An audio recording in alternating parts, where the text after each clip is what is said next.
Hello, we are Group Data Divas. In this presentation, we will discuss the type of practice and feedback that enhance students' learning efficiency, as shown in Chapter 5. What kind of practice and feedback enhance learning of the reading material, how learning works. Many professional instructors have discussed that assigning frequent homework and lengthy feedback has failed to contribute to the development of skills like persuasive writing in students. For instance, a writing professor can offer enormous amount of homework, each with lengthy feedback to the students, yet the student can make the same mistake in arguments again and again. And unfortunately, in a lot of cases, quantity of homework and length of feedback doesn't equal to good learning results. Frequent homework assignments do not guarantee skill enhancement. Assigning numerous tasks can hinder learning by preventing sufficient practice in key topics. Also, lengthy feedback is insubstantial to students if it is not targeted at key topics because students might not know where to improve. It's only with effective practice plus targeted feedback can an efficient learning works. It works in 3 steps. Efficient practice produces observed performance. Observed performance allows targeted feedback. Targeted feedback guides further goal-oriented practices. This creates a benign cycle for enhanced targeted learning. Practice is most effective when it is goal-oriented, appropriately challenging, and repeated often enough to reinforce learning. Research by Erickson and colleagues highlights a need for deliberate practice. In education, students perform better when they have specific learning objectives rather than vague goals like understanding a concept. One challenge is that instructors think that they are giving clear goals, but students may interpret them differently.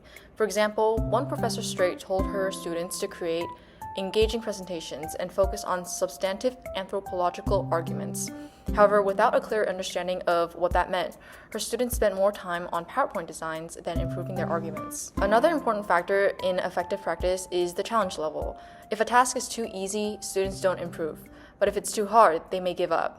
Research on math learning showed that students with little prior knowledge benefited more from step-by-step learning, while advanced students learned better when multiple skills were taught together. To help students practice at the right challenge level, instructors can provide scaffolding, support that gradually fades as students gain skills. Vygotsky's zone of proximal development shows that students learn best when tasks are slightly beyond their independent ability, but achievable with guidance. A study on reading comprehension found that when students took turns teaching each other, their understanding improved significantly.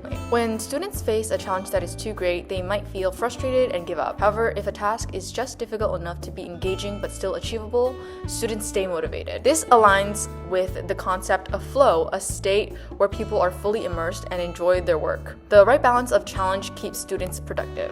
When we think about learning a skill, we often focus on the quality of practice. But research tells us that quality alone isn't enough. Students also need sufficient quantity of practice for real improvement to happen. The idea is known as time on task. Even if students are engaged in effective learning activities, they need to do them enough times for the benefits to accumulate. Learning doesn't happen all at once. It builds gradually with practice. For example, if the goal is for students to master writing in multiple formats, they need repeated practice within each genre, not just a one-time attempt. This highlights a common issue. Students often assume that if they can perform a task once, they have mastered it. But research shows that true learning takes multiple trials, especially if the goal is for knowledge to be retained and transferred to new contexts. Even when students are practicing, improvement is not immediate. Learning happens gradually, following a pattern known as the learning curve. This curve has 3 key phases. Early stage, where progress is slow and improvements are hard to detect. Middle stage, where once a foundation is built, improvement happens rapidly. And late stage, where progress slows again, but in this phase, students are refining their skills rather than making obvious leaps in performance. This is why it is important for instructors to highlight small improvements to keep students motivated and aware of their progress. Otherwise, students might think that they are not learning when, in reality, they are in the early stage of the learning curve. Why do students often feel like they're not improving, even when they are? There are 2 main reasons why progress seems slow at the early and late phases of the learning curve. First is the lack of sensitivity to progress. Students don't always recognize the improvements they are making. For example, a student learning a new programming language may actually be structuring better algorithms, but frequent syntax errors make them feel like they are still failing. Second, tasks can be too easy or too hard. If a challenge is too great, students may become discouraged. If a task is too easy, students will be pushed to improve. improve. Learning happens most effectively in the middle zone, where the challenge is just difficult enough to encourage progress. This is why setting the right level of challenge is crucial for learning. If students engage in tasks that are appropriately difficult, they are more likely to move through the steepest part of the learning curve, where improvement happens more rapidly. So the key takeaways for structuring effective practice. First, students don't just need exposure to a skill. They need focused, repeated practice to truly develop expertise. If students only attempt a task once, they are unlikely to retain or transfer that knowledge to new situations. To make learning more efficient, instructors should direct students' efforts towards what they actually need to improve rather than what they are already comfortable with. They must also set challenges at an appropriate level. Finally, they should also give students multiple opportunities to refine their skills rather than moving from one topic to the next too quickly. Moving on to feedback, there are several strategies that can be used to provide targeted feedback. First, identifying common mistakes can help in tailoring feedback to students' needs. Patterns appearing across multiple students can be shared at the group level. To provide the most effective feedback, it is important to consider what information would be most useful to students and to prioritize this information in feedback.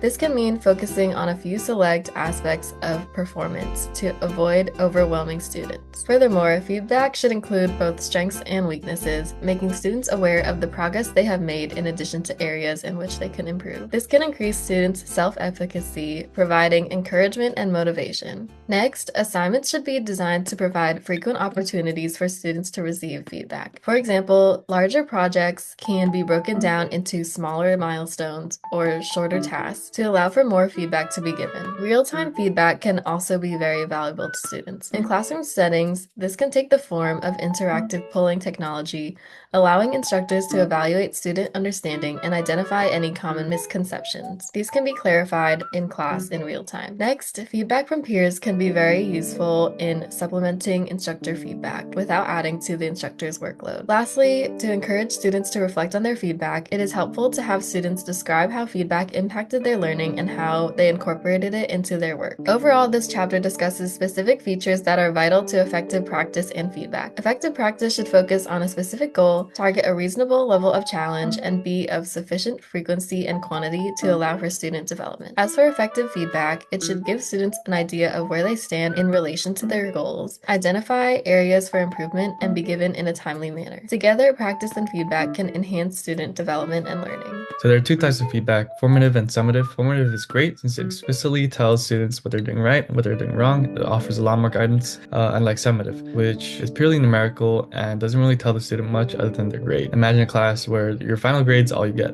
That's terrible. And so how do we form feedback? So effective feedback clearly communicates where the student currently stands, how they differ from that goal, and how to head towards that goal. That's not to say grades are entirely bad, as they give the students a sense of where they are, but it doesn't give the bigger picture about where they're doing bad and how they fall short. Research has shown all of this to be true. So how do we guide students? Feedback specific to what the students are doing often leads to deeper understanding. McKendry's research really shows this, where one group receives general feedback with no guidance, and the other receives tailored feedback with guidance, and the latter has performed a lot much better. But a word of caution is that too much feedback can often be harmful, and research has shown that it either overwhelms students or makes students focus on less important problems. And now on timing feedback appropriately. So it really boils down to two aspects: how soon and how often. Typically earlier is better and more frequent is better, but frequent help is often constrained by practicality. There's no general rule to follow, but of course some things work better than others, and greater frequency also isn't always better, since delaying feedback allows students to reflect on their mistakes. Research also has shown that minimal feedback still helps students, so even if the feedback isn't optimal, the timeliness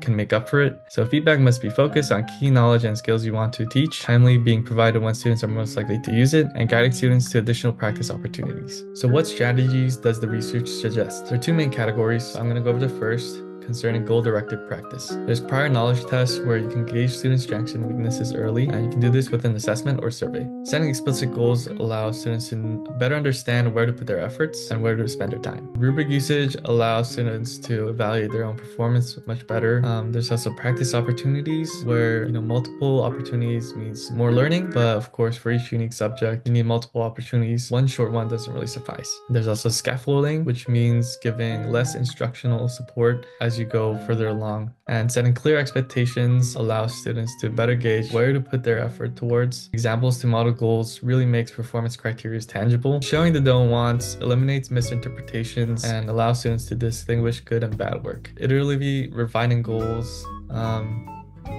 And finally, goals should grow alongside students.